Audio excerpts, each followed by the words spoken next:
Madame, Monsieur, bonsoir. Merci de suivre Télémétropole à l'heure de Métro News. Voici les principaux titres à la une de ce mardi 23 juin 2026.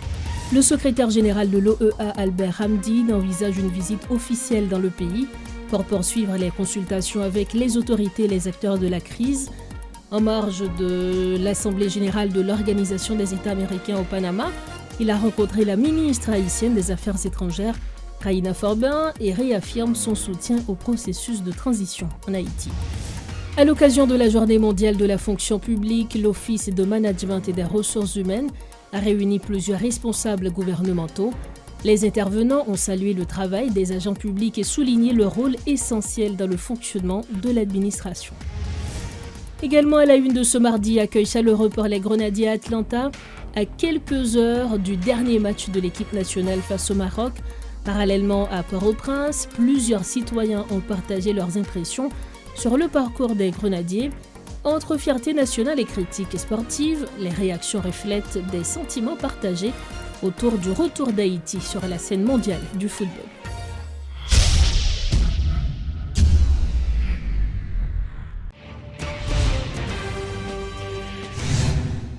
Bienvenue au développement des titres de l'actualité. L'Organisation des États américains a renouvelé son soutien à Haïti à l'issue d'une rencontre tenue entre son secrétaire général Albert Hamdine et la ministre haïtienne des Affaires étrangères Raïna Forbin en marge de l'Assemblée générale de l'organisation organisée au Panama.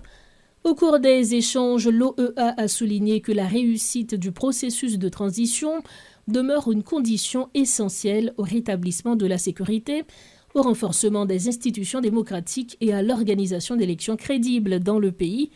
L'organisation a également annoncé qu'Albert Hamdine envisage d'effectuer prochainement une visite officielle en Haïti afin de poursuivre les consultations avec les autorités nationales ainsi qu'avec les différents acteurs impliqués dans le processus de sortie de crise.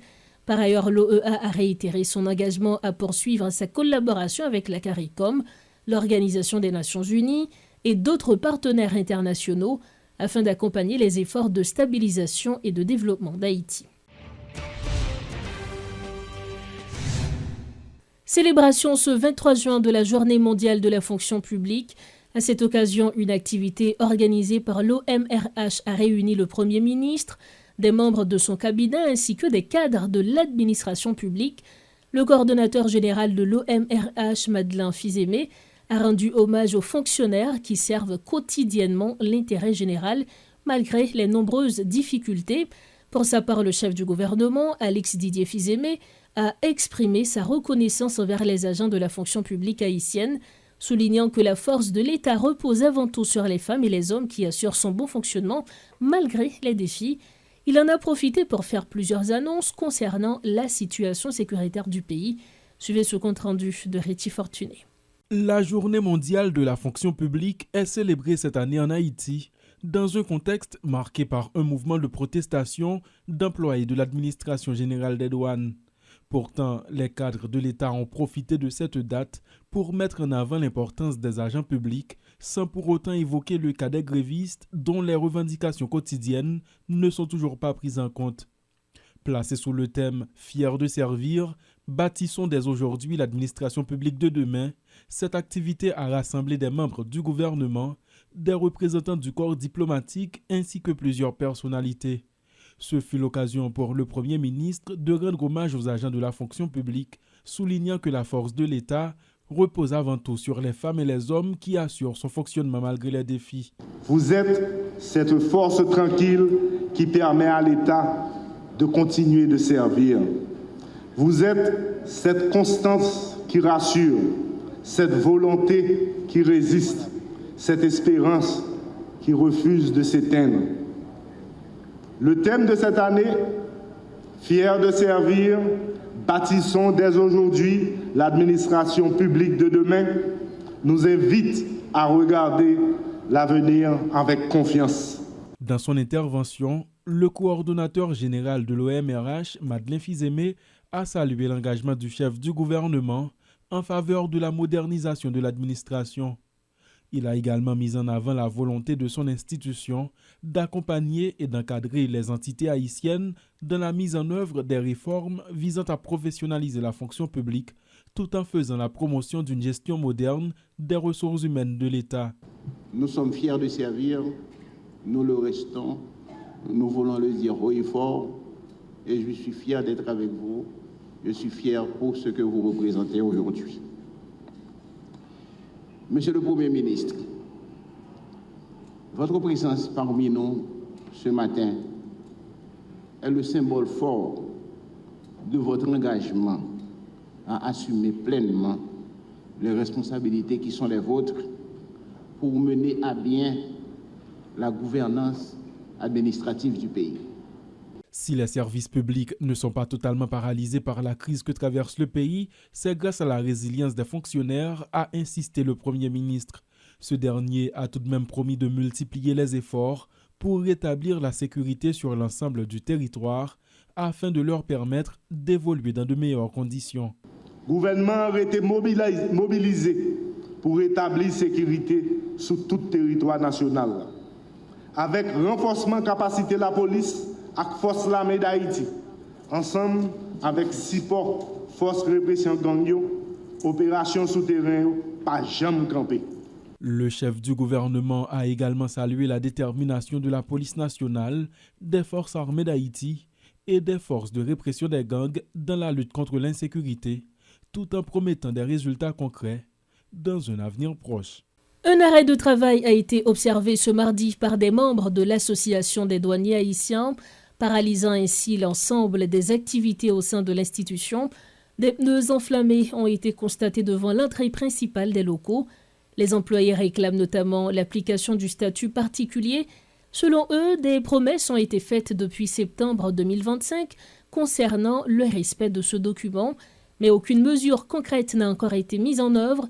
Ils accusent le directeur général d'être responsable de la situation.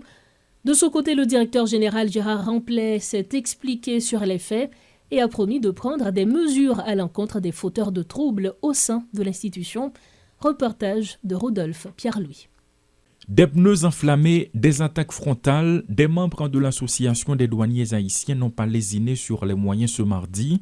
Tôt dans la matinée, une situation tendue a été enregistrée dans les locaux de l'institution, explique le porte-parole de la structure syndicale Jean-Robert Plaisimont, évoquant à l'origine le statut particulier. Le statut particulier, c'est un document qui crée un cadre réglementaire qui permet que l'employé qui est dans la fonction publique, alors, situation suspend régie par le cadre général de la fonction publique. C'est ça que fait le statut particulier. Il y a un traitement spécial. Le traitement spécial, ça, il porte pas mal d'avantages, mais il surtout porte des avantages à la fois pour l'employé et pour l'État. Il met l'employé dans un cadre qui est plus formel, côté qui est plus épanoui professionnellement. Et lorsque des conditions sont réunies, l'employé a une plus performant. Et performance l'a répercuté sur les recettes douanières, sur les recettes publiques de l'État. Accusant le directeur général de la boîte, des syndicalistes ont tout arrêté au sein de la douane. Des dizaines d'employés se trouvent sur la cour et bien d'autres qui n'ont pas le choix sont rentrés chez eux sur un coup de tête. Cet arrêt de travail est la conséquence des promesses non tenues de la part des autorités étatiques. Nous attendons que le principal concerné, en la personne du Premier ministre, Alexis Fizemé, qui devine là à la douane le 5 février 2025. Il était promis nous verbalement, oui, il accordera le statut particulier des agents des douanes aux douaniers. Et l'actuel DG, M. Gérald Ramplet, dans son discours d'installation le 22 septembre 2025, il a lui-même rappelé au ministre de l'économie et des finances qui était présent, au ministre d'alors, M. Alfred Fils-Metellus, ce que les douaniers réclament. De son côté, le directeur général n'a pas gardé le silence par rapport à cet état de fait. Gérard Ramplet s'explique. On a retourné l'administration en normalité par rapport à la décision que nous avons. Nous voyons que ça a créé un peu de perturbations pour le monde qui soit c'était des erreurs, qui est dans le système peut-être des privilèges que nous avons retirés. Mesdames et privilèges, ce n'est pas privilège en tant que privilège de l'administration, mais c'est ça, eux-mêmes, eux-mêmes ils ont fait par rapport avec acquaintation, c'est-à-dire avec soit de l'autorité ou bien soit avec de monde qui est en dehors de l'administration. Des portes défoncées, des liquides toxiques retrouvés sur les lieux, la douane fait face à une situation peu ordinaire ce mardi. Alors que le directeur rassure, les constats en disent long. Toutefois, des mesures seront prises, a-t-il insisté. Donc nous-mêmes avons adressé un rapport rapide dans la supérieure hiérarchique pour nous faire part de ça et que décision va imposer après deuxième séance de mouvement sérieux que tout le monde qui faut être capable de sanctionner comme ça. Merci. Un arrêt de travail jusqu'à nouvel ordre, ce sont les propos tenus par des syndicalistes. Aucun délai, aucune précision sur la reprise des activités. Entre-temps, il est évident que cet arrêt ne sera pas sans conséquences sur les recettes douanières. Autre dossier, à Metro News, les Grenadiers ont reçu un accueil triomphal de la diaspora haïtienne à Atlanta. Des centaines de supporters se sont mobilisés pour soutenir l'équipe à l'approche de son dernier match de poule contre le Maroc, prévu ce mercredi 24 juin. De leur côté, l'ambiance demeure positive au sein de la sélection nationale qui espère inscrire son premier but face au Maroc. Nous arrivons au terme de cette édition de Metro News. Voici le rappel des principaux titres à la une. Le secrétaire général de l'OEA, Albert Hamdine, envisage une visite officielle dans le pays pour poursuivre les consultations avec les autorités et les acteurs de la crise. En marge de l'Assemblée générale de l'Organisation des États américains au Panama, il a rencontré la ministre haïtienne des Affaires étrangères, Raïna Forbin, et réaffirme son soutien au processus de transition en Haïti. À l'occasion de la Journée mondiale de la fonction publique, l'Office de management et des ressources humaines a réuni plusieurs responsables gouvernementaux. Les intervenants ont salué le travail des agents publics et souligné leur rôle essentiel dans le fonctionnement de l'administration.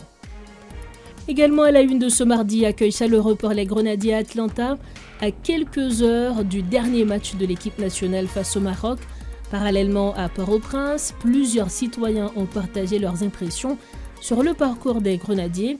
Entre fierté nationale et critique sportive, les réactions reflètent des sentiments partagés autour du retour d'Haïti sur la scène mondiale du football. Voilà ce qui met fin à cette édition de Metro News. Merci de l'avoir suivi. Restez branchés Métropole car nous vibrons au rythme du mondial. Bonsoir.